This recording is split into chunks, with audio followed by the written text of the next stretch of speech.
I'm going to try to put that in there. Just another video bomb. So I have a feeling that when people start an exercise program, when they're geared up to work out, a lot of their focus is because of their core. And that's a totally acceptable reason to begin, because a lot of people recognize that they have a weakness in their core. The problem doing multiple repetitions of trying to strengthen the core, what you need to do is you need to be able to connect the wires. The core is very neuromuscular. It's a brain-driven area. It's not about just getting the muscles strong. It's about connecting the wires back. A lot of the problems that we face structurally tend to be a weakness, a lack of motor control in the core. Instead of thinking about bending you out of shape, this movement here is going to bend you in shape. The half kneeling to bend movement. This little movement here is a great opportunity for you to hardwire that core. Half kneeling, so one knee down, one knee out. That's what this movement is predominantly to begin with, is a hip hinge. So as you slide those hips back, place the hand firmly on the ground.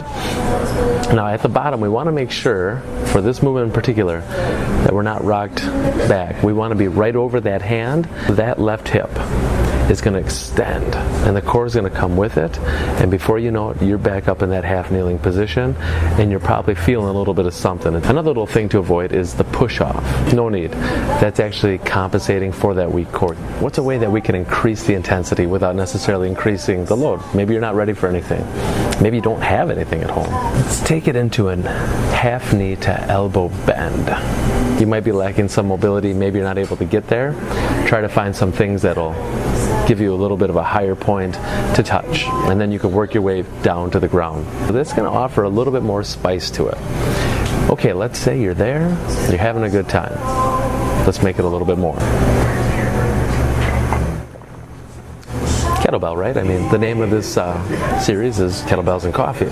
How about holding the kettlebell up in the hand? Now with that weight up there, it's going to be a little bit more for you to drive through the hip, drive through the core to come back into that tall position. So don't just be grabbing a kettlebell and coming down. You need to explore it a little bit.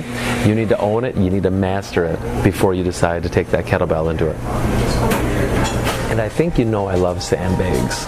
And I don't just love any sandbags, I love the ultimate sandbags. The DVRT people come up with these ultimate sandbags, and they go where barbells can't. Let's throw that ultimate sandbag on your shoulder now. What I enjoy about the ultimate sandbag over the kettlebell is the kettlebell, you can still get a little momentum. You can still kind of swing the bell, wave the bell to bring it up. That ultimate sandbag on your shoulder like that, it wants to pin you back down. So there is no momentum allowed here through the arms, through the upper body. Working that core, working those obliques. This is up there for me. The longer you pause at the bottom, the more magical it'll become on the way up. You're almost going to feel like you need to pay admission for this ride. Not bending you out of shape, bending you in shape.